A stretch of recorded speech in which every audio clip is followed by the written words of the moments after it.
Welcome to This Explainer. When we think of zombies, we usually just picture jump scares, endless hordes, and apocalyptic survival. But today, we're going to peel back the rotting, cinematic layers of pop culture's favorite monster. We're diving into some incredibly fascinating source material to uncover how the living dead are actually a surprising and honestly sometimes chilling reflection of our deepest societal and historical anxieties. Let's start with this quote from Franz Fanon. He was a highly influential philosopher who wrote extensively on the psychology of colonization. He wrote that, quote, "Zombies are far more terrifying than colonists." When I first read this, it completely reframed how I look at the horror genre. Fanon basically argued that for colonized people, the terrifying myths of their culture, things like malevolent spirits or zombies, act as an internalized representation of their oppression. So the zombie isn't just some spooky campfire tale. It's quite literally an embodiment of trauma. Here is our roadmap for This Explainer. 1. Anatomy of a zombie. 2. History's unpaid symbolic debts. 3. Lucio Fulci's Zombie 2. 4. The fear of multiculturalism. And 5. Fiction and political reality. Let's jump right in. Section 1. Anatomy of a zombie. So where did the zombie actually come from before it hit Hollywood? Well, the very etymology of the word establishes a foundation of historical trauma.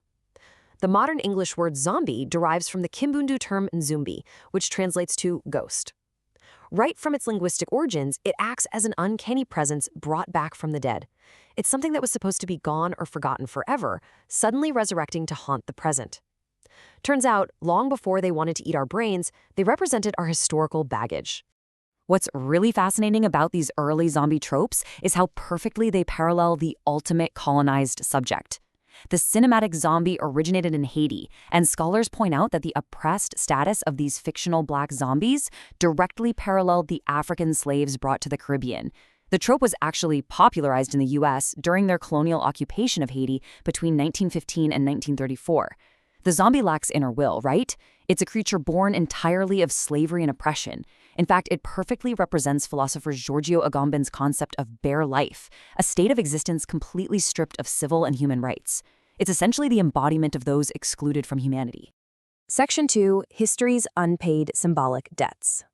So how does modern media use these monsters to process domestic historical trauma?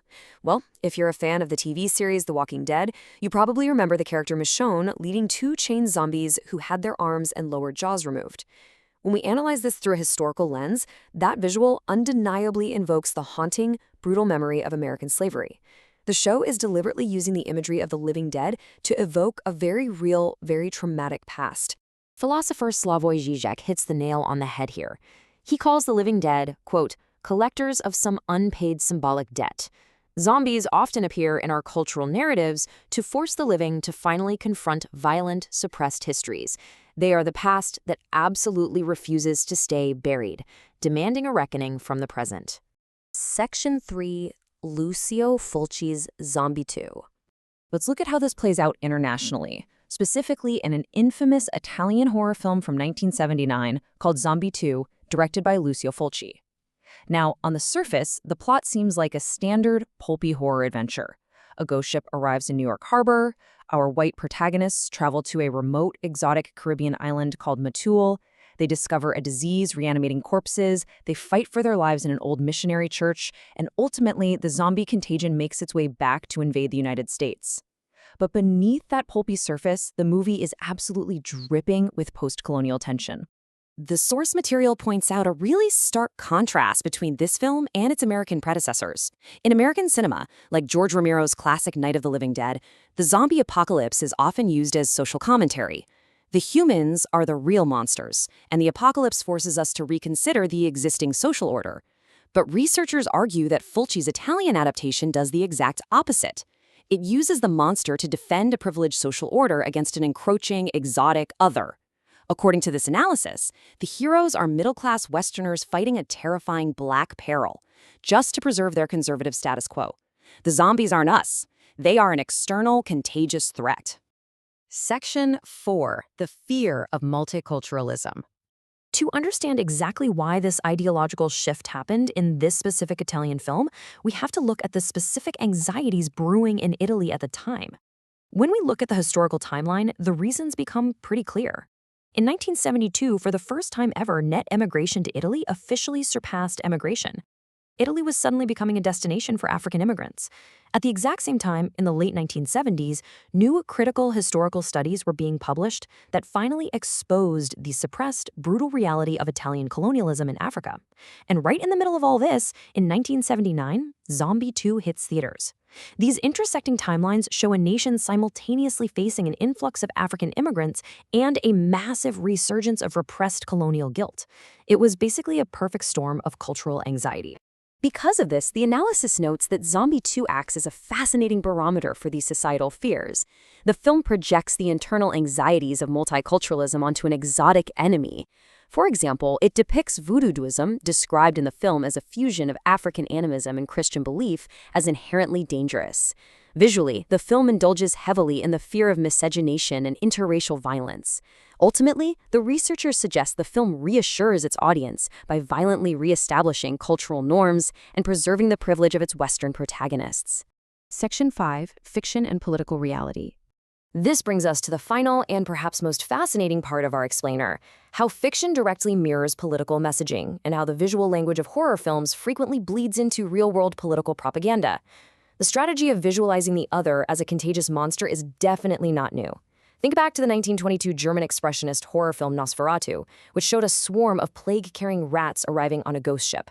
Around that exact same era, xenophobic American political cartoons were literally depicting Italian immigrants arriving on American shores as those exact same rats.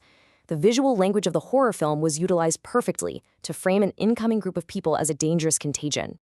And the source material draws this exact same parallel decades later in Italy. Think about the cinematic threat of the ghost ship arriving in New York Harbor in Zombie 2. Eerily enough, a 1991 political poster from the Italian right-wing party Lega Nord used an almost identical framing. The poster showed a heavily crowded immigrant vote with massive text declaring, "We have stopped the invasion." The academic analysis points out that the cinematic framing of the fictional zombie ship perfectly parallels the framing of the real-world immigrant boat. Both are positioned as an overwhelming external invasion threatening the center of Western civilization. When we lay out the tropes from the film and the political posters side by side impartially, it becomes incredibly clear just how deeply intertwined these narratives are. Both the horror film and the political propaganda utilize the exact same narrative structure. In Zombie 2, the threat comes from ghost ships. In the posters, it's rubber boats. In the film, it's zombies infecting the West. In the posters, it's framed as demographic extinction. And in both cases, the proposed solution is exactly the same. Stop the invasion, exclude the outsider, and maintain the existing social order at all costs. As we wrap up this explainer, the research leaves us with a final, incredibly provocative thought. When you strip away the gore and the jump scares, what are we actually afraid of? In a zombie apocalypse, is the true monster the living dead, or is it the suppressed history and the deepest anxieties of humanity itself? Keep that in mind the next time you turn off the lights and put on a horror movie. Thanks for joining me on this deep dive, and keep questioning the media you consume.